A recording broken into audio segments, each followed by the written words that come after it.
আসসালামু আলাইকুম। সায়েন্স স্কুলের পক্ষ থেকে প্রিয় অষ্টম শ্রেণীর শিক্ষার্থীদের স্বাগত জানাই। আজকে তোমাদের গণিত বইয়ের দ্বিতীয় অধ্যায় মুনাফা যে অধ্যায়টি রয়েছে এর আলোকে আমরা একটি সৃজনশীল সমাধান করব ইনশাআল্লাহ। এখানে উদ্দীপকটি হচ্ছে, এক ব্যক্তি একটি ঋণদান সংস্থা থেকে বার্ষিক 10% সরল মুনাফায় 7,000 টাকা ঋণ নিলেন।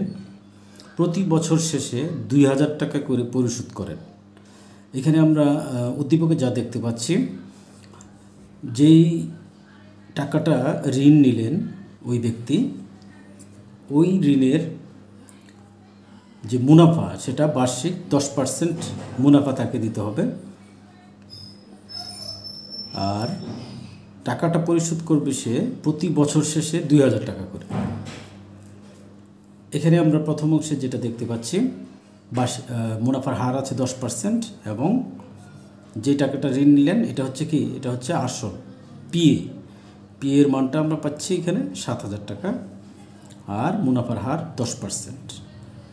আর দ্বিতীয় অংশে হচ্ছে ওই টাকাটা, যেই টাকাটা সে ঋণ নিল এবং এর সাথে 10% মুনাফা যোগ হয়ে যা হবে ওই মোট টাকা থেকে প্রতি বছর 2,000 টাকা করে পরিশোধ করবে। এখন ক নম্বর প্রশ্ন হচ্ছে, উক্ত টাকার 3 বছরের সরল মুনাফা কত? আমরা যখন এই সরল মুনাফা অথবা মুনাফার চাওয়া হয় প্রশ্নের মধ্যে, তখন আমরা জানি খুব সহজেই কিভাবে মুনাফাটা বের করতে হয়। আমরা এর জন্য যে সূত্রটি আছে, মুনাফার সূত্রটি সরল মুনাফা অথবা মুনাফার সূত্র, একই সূত্র, I সমান PRN। তাহলে PRN এর জন্য আমাদের এখানে কি দেওয়া আছে? এখানে দেওয়া আছে বার্ষিক 10% সরল মুনাফায়, অর্থাৎ মুনাফার হার 10%, আর এর মান P হচ্ছে 7,000, আর সময়টা এখানে কত? 3 বছর। তাহলে আমরা খুব সহজে বের করে ফেলব কয়ের উত্তরটা। লিখব এখানে মুনাফার হার আর সমান 10% সমান সমান এই যেটা আসে 100/10, এটা আসবে কত? 0.1। আসল P হচ্ছে 7,000 টাকা, সময় N 3 বছর, মুনাফা I বের করতে হবে।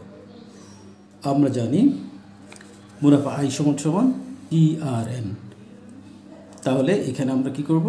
মানগুলি বসিয়ে দেব। P এর মান 7,000, আর হচ্ছে 0.1 এবং IN 3। এই হিসাবটা করলে আসবে কত?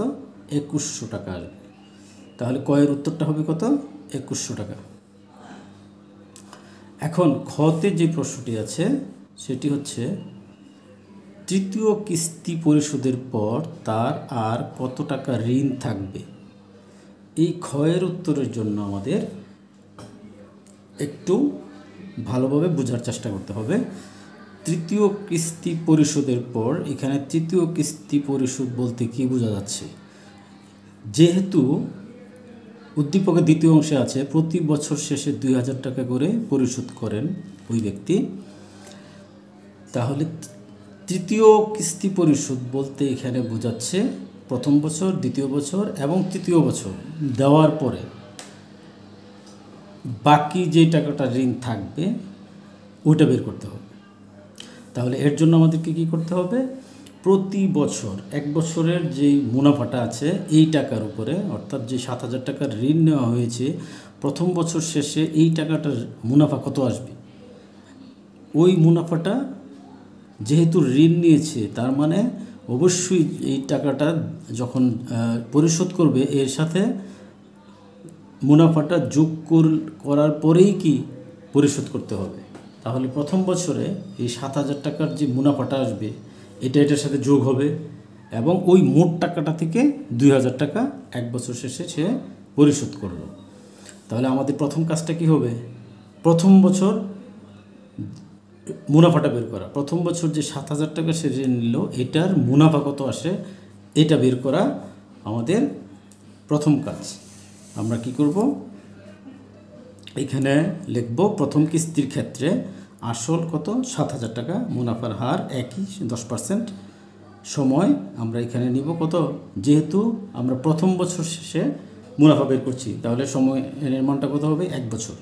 আমাদের আয়ের মান বের করতে হবে। সেমভাবে আমরা লিখব কি? মুনাফা I সমান PRN এইখানে মানগুলি বসাবো 7,000, 0.1 এবং 1। এই ফলটা আসবে কত? 700 টাকা। এই 700 টাকা কি? 700 টাকা হচ্ছে মুনাফা। কত টাকার? 7,000 টাকার। এখন যেই 7,000 টাকা ঋণ নেওয়া হয়েছে এর সাথে অবশ্যই এই টাকাটা যোগ হবে। যোগ হলে এটা কত হবে?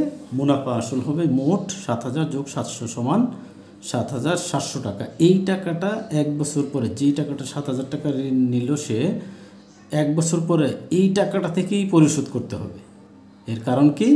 কারণ হচ্ছে যে টাকাটা ঋণ নিল এই ঋণের উপরে 10% হারে তাকে অবশ্যই মুনাফা দিতে হবে। আর এই 7,000 টাকার মুনাফা কত আসছে? 700 টাকা আসছে। তাহলে মোট কত হলো?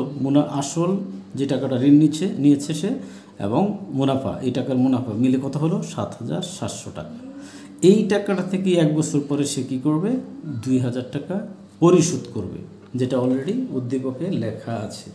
তাহলে আমরা লিখব, অতএব প্রথম কিস্তি পরিশোধের পর ঋণ থাকবে 7,700 টাকা বিয়োগ 2,000 টাকা পরিশোধ করবে সে, কারণ লেখাই আছে বছর শেষে প্রতি বছর 2,000 টাকা করে সে পরিশোধ করবে। তাহলে বাকি থাকবে কত? প্রথম বছর শেষে এই টাকাটা বাকি থাকবে, 5,700 টাকা বাকি থাকবে। এখন এটা গেল কি? 1 বছর শেষে তার ঋণটা রয়ে যাবে এই টাকা। এখন দ্বিতীয় বছর শেষে তার যেই টাকাটা সে পরিশোধ করবে, এটা কোন টাকা থেকে পরিশোধ করবে? অবশ্যই কি দ্বিতীয় বছরের যে আসল কত? এই টাকাটা রয়ে গেল তার, এই টাকা রয়ে গেল। এখন দ্বিতীয় বছর শেষে শুধু কি এই টাকা থেকে পরিশোধ করবে? না, এটার সাথে এটার যে মুনাফা 1 বছর দ্বিতীয় বছর শেষে এটার যে মুনাফাটা আসবে ওইটা এটার সাথে যোগ হবে। সেম প্রথম কিস্তিটা যেটা, অর্থাৎ প্রথম বছর শেষে যে মুনাফাটা আসছে 7,000 টাকা, এইটাও কি হবে? এই টাকাটা হবে দ্বিতীয় বছর শেষে এটার মুনাফা এটার সাথে যোগ হবে। 5,700 টাকার সাথে এটার যে মুনাফাটা আসবে এটার সাথে যোগ হবে। যোগ হওয়ার পরে যে মোট, ওই মোটটা থেকে 2,000 টাকা পরিশোধ হবে। তাহলে দ্বিতীয় কিস্তির ক্ষেত্রে আমরা লিখব আসল পি সমান কত? এটা 5,700 টাকা। আর মুনাফার হার একই আছে, সময় একই, যেহেতু এটা কি 1 বছর শেষেই হিসাবটা হবে মুনাফার আয়টা এই ক্ষেত্রেও আমাদেরকে বের করতে হবে। তাহলে মুনাফা আয় সমান PRN, এখানে আমরা এই মানগুলি বসাবো। পি এর মান 5,700 আর বাকিগুলো জাস্ট সেমভাবে আমরা মান বসাবো। কত আসবে? 570 টাকা আসবে। তাহলে আমরা দ্বিতীয় বছর শেষে আমাদের যে মুনাফাটা, এই দ্বিতীয় বছর শেষে যে মুনাফাটা আসলো এটা কত আসলো? 570 টাকা আসছে। কত টাকার? এই টাকাটা, যে টাকাটা ঋণ রয়ে গেল 5,700 টাকা। এখন দ্বিতীয় বছর শেষে তার মুনাফা এবং আসল মিলে যে টাকাটা সে মুনাফা দিবে এবং তার কাছে যেটা ঋণ ছিল 5,700, এটা মিলে কত হবে? 6,270 টাকা হবে। তাহলে দ্বিতীয় বছর শেষে তাকে 2,000 টাকা পরিশোধ করতে হবে। কোনটা থেকে? অবশ্যই এইটা থেকে পরিশোধ করতে হবে। অতএব দ্বিতীয় কিস্তি পরিশোধের পর ঋণ থাকবে, মানে হচ্ছে যেহেতু প্রতি বছর বলা আছে 2,000 টাকা করে পরিশোধ, তাহলে দ্বিতীয় বছর শেষে এটা থেকে পরিশোধ করবে সে। লিখব, অতএব দ্বিতীয় কিস্তি পরিশোধের পর ঋণ থাকবে এই টাকা থেকে 6,270 বিয়োগ 2,000 সমান 4,270 টাকা। এটা কি? এটা হচ্ছে দ্বিতীয় বছর শেষে তার ঋণ রয়ে গেল। সেমভাবে এখন যেটা চাওয়া হয়েছে প্রশ্নের মধ্যে, তৃতীয় কিস্তিটা পরিশোধের পরে তার আর বাকি কত থাকবে ঋণ? আমরা আগের মতো প্রথম কিস্তি দ্বিতীয় কিস্তির ক্ষেত্রে যা করেছি সেমভাবে তৃতীয় কিস্তির ক্ষেত্রে আমরা লিখব আসল পি সমান কত লিখব? এইটা যেটা ঋণ অলরেডি তার বাকি আছে। এটা হবে কি? এটা হবে তার পি সমান এত 4,270 টাকা। আর বাকি যা আছে সব একই, যেহেতু প্রতি ক্ষেত্রে কি মুনাফার হার 10%, সময় 1 বছরই, কারণ দ্বিতীয় বছর থেকে তৃতীয় বছর শেষ পর্যন্ত এটা কি 1 বছরের হিসাব। প্রতি ক্ষেত্রেই কি 1 বছরের একটা মুনাফা এখানে আসবে। তাহলে সেমভাবে আমরা কি করব? এই টাকাটা মুনাফা বের করব। আমরা জানি মুনাফা আই সমান সমান PRN।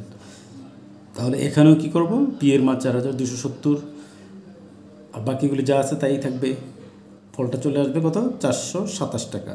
তাহলে এই টাকাটা কিসের মুনাফা আসলো, যেটা ঋণ বাকি ছিল 4270 টাকার, এই টাকাটার মুনাফা আসছে 427 টাকা। তাহলে এখন মোটটা কত আসবে, মুনাফা আসল মিলে এইটা এবং এই মুনাফাটা মিলে কত আসবে, 4697 টাকা। তাহলে তৃতীয় বছর শেষে এখানে মুনাফা এবং আসল মিলে কত আসলো, 4697 টাকা। এখন প্রশ্ন করা হয়েছে তৃতীয় বছর শেষে তার কাছে মানে পরিশোধ, তৃতীয় কিস্তিটা পরিশোধ করার পরে তার ঋণ কত থাকবে। তাহলে প্রতি বছর যেহেতু 2000 টাকা পরিশোধ করেছে, তাহলে আমরা কি লিখব, এই 4697 বিয়োগ 2000 সমান এই 2697 টাকা। এইটা কি তার তৃতীয় কিস্তি দেওয়ার পরেও এই টাকাটা তার ঋণ থাকবে। আমরা ফাইনাল উত্তরটা লিখব এইভাবে, অতএব তৃতীয় কিস্তি পরিশোধের পর তার আর এই 2697 টাকা ঋণ থাকবে। এখন আমরা গয়ের যে প্রশ্নটি আছে এটি সমাধান করব। ওই ব্যক্তি যে ঋণ নিয়েছিল উক্ত টাকার 5 বছরের সব বৃদ্ধি মূলধন কত হবে তা নির্ণয় করো। এখানে গয়ে যে প্রশ্নটি করা হয়েছে, সে যে ঋণটা সে নিয়েছিল 7000 টাকা, ওই টাকাটার 5 বছরের সব বৃদ্ধি মূলধন কত হবে তা নির্ণয় করো। তাহলে সব বৃদ্ধি মূলধন বলতে আমরা জানি যেটা মুনাফা এবং আসল মিলে যেটা হয় তাকেই কি বলা হয়, সব বৃদ্ধি মূলধন বলা হয়। মুনাফা আসল মিলে যেটা যে কথা, আর সব বৃদ্ধি মূলধন একই কথা, অর্থাৎ এর মান।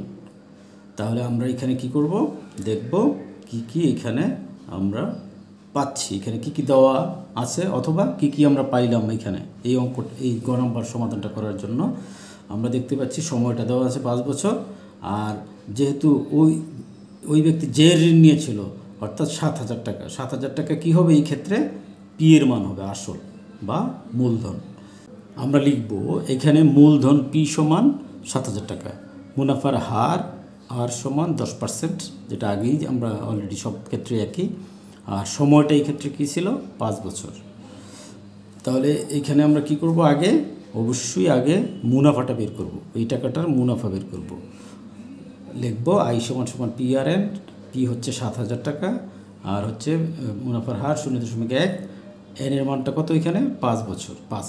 তাহলে এই হিসাবটা করলে আসবে কত, 3500 টাকা। 3500 টাকা আমরা কি পেলাম, মুনাফা পেলাম। এই 7000 টাকার 5 বছরের মুনাফা, যেটির মুনাফার হার ছিল 10%। প্রশ্ন করা হয়েছে সব বৃদ্ধি মূলধন। আমরা সব বৃদ্ধি মূলধন বলতে এখানে যেহেতু আগেই বলেছি এটা হচ্ছে মুনাফা আসল বোঝায় এর মান। তাহলে আমরা জানি সব বৃদ্ধি মূলধন এ সমান পি প্লাস আই, অর্থাৎ আসল এবং মুনাফা মিলেই কি হয়, সব বৃদ্ধি মূলধন হয়। মূলধন এবং মুনাফা মিলেই সব বৃদ্ধি মূলধন হয়। আমরা লিখব, আমরা জানি সব বৃদ্ধি মূলধন এ সমান সমান পি প্লাস আই, পি এর মানটা কত এখানে 7000 টাকা যেটা আসল, আর আই যেটা পেলাম 3500 টাকা। তাহলে মোটটা যেটা করবে সেটা কত আসলো, 10,500 টাকা। উত্তরটা হবে সব বৃদ্ধি মূলধন কত হবে, 10,500 টাকা। অতএব সব বৃদ্ধি মূলধন হবে 10,500 টাকা।